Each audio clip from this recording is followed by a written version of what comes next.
आपण एकट्याने प्रणाम करू. बाबा हनुमान जी को बाबा गुरुदेव जी को प्रणाम. परमात्मा वर्धमान नगर नागपूरच्या वतीने बाबाच्या आदेशाप्रमाणे आजचे 9वे अहवाल श्रीमान्य नंदकिशोर भट साहेब यांच्या निवासस्थानी पार पडले. त्यानिमित्त एका भगवंताची चर्चा बैठक सुरू आहे. त्यानिमित्त भगवान बाबा हनुमानजी उपस्थित आहे, त्यांना माझ्या प्रणाम. तसेच महान त्यागी बाबा गुंदेजी उपस्थित आहे, त्यांना माझ्या प्रणाम. आपली लाडाची वाराणसी उपस्थित आहे, त्यांना माझ्या प्रणाम. तसेच मंच आदरणीय मंच व कार्यकर्ता मार्गदर्शक सर्वांना माझ्या नमस्कार. तसेच सेवक सेविके बालगोपाल यांना सर्वांना माझ्या नमस्कार. चर्चा बैठक मध्ये जाण्याचा प्रयास करावे, कारण चर्चा बैठक ही भगवत कार्याची असते. त्याच्यामध्ये आपल्याला भरपूर काही शिकायला मिळते. कसं आहे, समोर सेवकाशी आपण कसं बोलायचं, कुणाची नमस्कार कसं घ्यायचं, व त्याच्यातून आपल्याला बहुत काही शिकण्याकरता मिळते. त्या चर्चा बैठक मध्ये जाणं आवश्यक आहे. पंधरवारी चर्चा बैठक असते, त्याच्यामध्ये सेवकांनी परिपूर्ण गेल्याचा प्रयत्न करावा, कारण की महिन्यातून एकदा ही बैठक असते. त्याच्यामध्ये आपल्या परिवाराचे दुःख सांगायला मिळतात, आपल्यावर का प्रति 15 दिवसाची का आपत्ती येते त्याच्या विषयावर तिथं मुलाच्या थोडासा संजीवी नाही मिळाली, थोडंसं खोटा घ्या. चर्चा बैठक मध्ये तुम्ही जाण्याचा प्रयत्न करा. अनुभवही करता करता मी पण एक दुःखी सेवक होतो. मी नागपूरला राहतो. माझ्या 4 परिवाराच्या 5 परिवार होता. 2 बहिणी, मी एक भाऊ, आई वडील, असं आमचं कुटुंब होतं. मी परिवारामध्ये एकटा होतो. मला जुव्याचा खूप शौक होता. मी 2002 मध्ये मार्गात आलो, पण मी 3 वर्ष मार्गाला मान्यता दिलीच नाही. मी 3 वर्ष जुवा खेळत होतो. परिवारातले लोक राहणं माझे खरबीला आहे. मी खरबीमध्ये राहतात, पण मी मार्गाच्या विषयी मागे जाऊन बसत होतो, विनंती करत होतो. पण आई वडील, मी एकटा असल्याने त्यांना लोक बोलत होते. असंच माझ्या आई वडिलांना शेवटी लोकांनी म्हटलं की तुझा मुलगा जुवा खेळते, तू कायला मार्गात आहे, असं म्हटलं. मग मला त्याचं खूप दुःख वाटलं. बोलावलं, बसवलं. बेटा म्हणे, तू हे फालतू धंदे सोडून दे. मी तुला एक दिवस असा येईल की तुला मार्गदर्शक बनवून दाखवील. गुरुजीनं मला शब्द दिले होते. मी गुरुजीच्या शब्द घरी आलो. आई वडिलांना शब्द दिले, नाही म्हटलं आपण असं मार्गाचे करायचं. मी त्या दिवशीपासून मार्गाचे करणं चालू केलं. मी तेथून माझ्याकडे 2008 मध्ये 9वं हवन झालं, 14 तारखेला. मग मी 9व्या हवनामध्ये नाही, माझ्या त्यागाचे हवन झालं 14/4/2008 मध्ये. तिथून मग मी माझ्या एका ताईचं लग्न जुळलं. छोट्या ताईचं मोठ्या ताईचं लग्न झालं होतं. छोट्या ताईचं मग लग्न जुळलं. त्या त्यागाच्या कार्यामध्ये माझ्या छोट्या ताईनं शब्द ठेवला होता, जेवढी माझ्या त्यागाचे कार्य म्हणजे 9वं हवन होणार नाही तोपर्यंत मी माझे लग्न जुळलं नाही पाहिजे. भगवंतानं तिचे शब्द पाहून ठेवले होते. 2009 मध्ये माझ्या घरी 9वं हवन गेलं, पण तिला चान्स काही मिळाला नाही 9व्या हवनात सोडवण्याचा. माझ्यापासून 8 दिवस हरिचंद भांडारकर त्याच्याकडे हवन होतं. त्या हवनामध्ये तिने तो शब्द सोडवला. भगवंताची कृपा, निव्वळ शब्दामध्ये तिच्या लग्न मुलं तर एवढे येत होते की एखादी पोते हे पोहे आमचे नष्ट झाले. पण त्या शब्दामुळे ते फसली होती. पण 8 दिवसात नंतर हरिचंद भांडारकर यांच्याकडे नवं होतं, त्याच्यामध्ये तिनं शब्द सोडवला. 8 दिवसात लग्न जुळलं. 8 दिवसात असं लग्न जुळलं की माझ्या घर येतं माझ्या जेव्हाही कामत हॉलच्या बाजूला. भगवंताची कृपा किती महान आहे. वेळ प्रसंग येणारच आहे. सर्वांना वेळ प्रसंगाच्या सहकार्य करणं पडाल.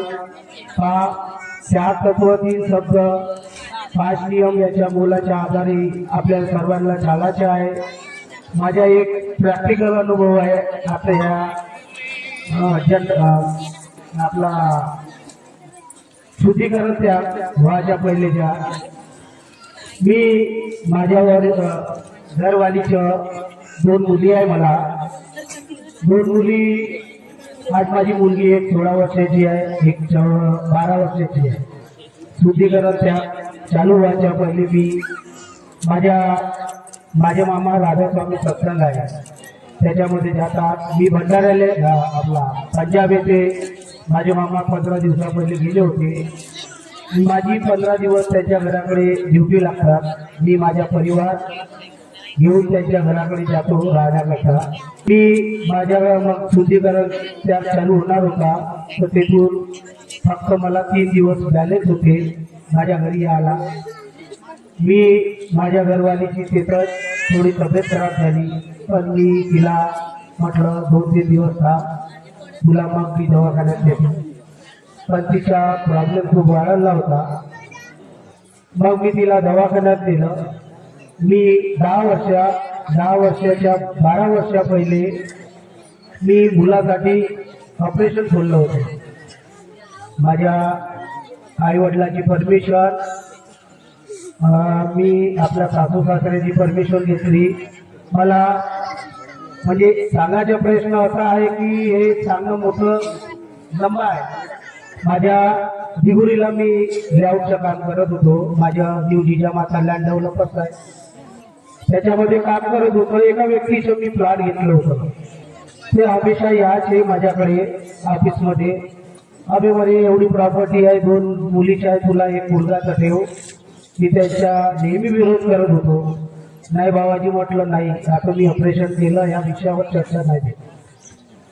पण तो मला 3-4दा आला. एक 5व्या दिवशी आला, अजून आला. मी म्हटलं चला बाबाजी आज तुमचीवाली इच्छा तर पूर्ण करू. मी त्याला डॉक्टर इस्केलवालकडे घेऊन गेलो. डॉक्टर इस्केलवालनं मला मीटिंग दिली. बेटा ठीक आहे म्हणे, 70,000 रुपये तुला ऑपरेशन बोलायला लागेल म्हणे. मी म्हटलं ठीक आहे. माझ्या सासू सासऱ्याला बोलावलं, आई वडिलांना विचारलं, मामाला विचारलं, सर्वांना मला परमिशन दिली. दुसऱ्या दिवशी मी ऑपरेशन केलं घरवालीचं. तेथून मला 10-12 वर्ष झाले. मी 5 वर्षापर्यंत वाट पाहिली, पण मला योग्य नाही वाटलं. एक तर म्हटलं मी माझ्या घरवालीची म्हणजे माझी घरवाली माझ्यापासून सोडून जाईल, नाही तर मग ते दवाई खूप गरम होत होती. मी ते बंद केलं.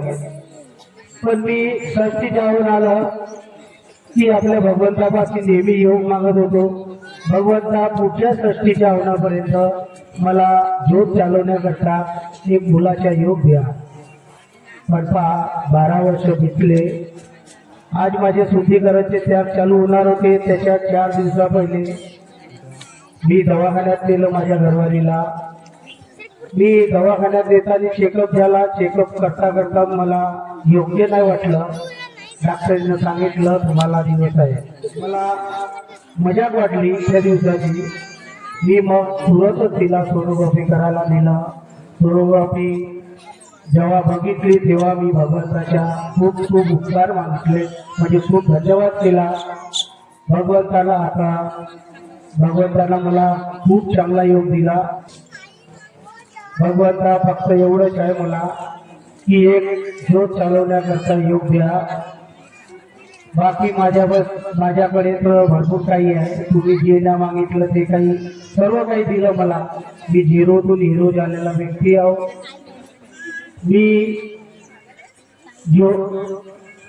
मी कर्म केले, पण कोणाचं मन नाही दुखवलं भगवंता, फक्त एवढंच आहे की माझ्यापासून कोणाचं मन दुखलं नाही पाहिजे, माझा परिवार माझ्यापासून दूर झाला नाही पाहिजे भगवंता. थोडंसं माझं बोलणं रफ आहे, रफ यासाठी की माझ्या मनामध्ये कपट ठेवून मी बोलत नाही, माझ्या तोंडावर बोलणं आहे. पण कसं आहे, तोंडावर बोलणेवाल्याच्या लोकांना पहिलेच राग येते, त्याच्यासाठी माझ्याकडनं काही बोलण्याच्या चुका झाल्या असत किंवा कोणाचं मन दुखलं असत, कोणाला वाईट वाटलं असत, हा प्रॅक्टिकल अनुभव आहे माझ्यावाला. मी विचार केला होता की भगवंताने की मी जे मार्गदर्शक झाले हे काकून म्हटलं होतं की मी 6 महिने कापडाची ज्योतमधून ज्योत म्हणजे कापूर घेत होतो, मी या विषयावर बोलणार होतो. मग म्हणजे मी यांचे जे बी अनुभव झाले त्या विषयावर एक धडा बनवला होता मी. पण भगवंतापाशी मी प्रणाम केला, पण माझ्यात जे मनात होतं ते सांगायची तो वाला काळा बितून गेला, पण माझ्याच काळा त्याच्यामध्ये येऊन गेला. मी बनवलं होतं की घरवाला काकूचा एक अनुभव, एक काकाजीचा अनुभव होता प्रॅक्टिकल की जयगुरु घेतल्याने 3-7 किलोमीटर गाडी का 17 किलोमीटर गाडी घरपर्यंत आली. कर्म चांगले, फळ चांगलं, योग चांगला, देणेवाला तो आहे, कर्ण आपल्याला आहे. काकाजीनं कर्म खराब केले असते तर 17 किलोमीटर गाडी 1700 किलोमीटर गाडी घरपर्यंत ना आली. त्याचे कर्म चांगले आहे, त्याच्याबरोबर राहण्यावाल्याचे कर्म चांगले आहे, नाही तर आपण सेवकामध्ये वाद करतो. सेवकाची जलते मध्ये हा व्यक्ती सामोर चाललाय, याच्या मागे मी कसा नमस्कार घ्यायला मी मागत बोलत आहे. असे सेवक आहे, नमस्कार घेतलं पाहिजे, दुश्मन असो काही असो, तर नमस्कार हा जनते आपल्या मार्गाचा एक प्रस्ताव आहे. म्हणजे बाबांना दिलेला एक नमस्कार पासूनच आपण चमत्कार होणेवाले हा नमस्कार घेतलाच पाहिजे लोकांनी. पहा भगवंता, असं माझ्या प्रस्ताव आहे. काही बोलण्या चालण्या चुका बोला झाल्या असत मला लहान म्हणून माफ करून द्या. मला अध्यक्षाची पदवी भेटली, अध्यक्षाची इथं मला मान भेटला, त्याच्याबद्दल मी धन्यवाद मानतो. आणि मी सगळ्यांना नमस्कार करतो. नमस्कार.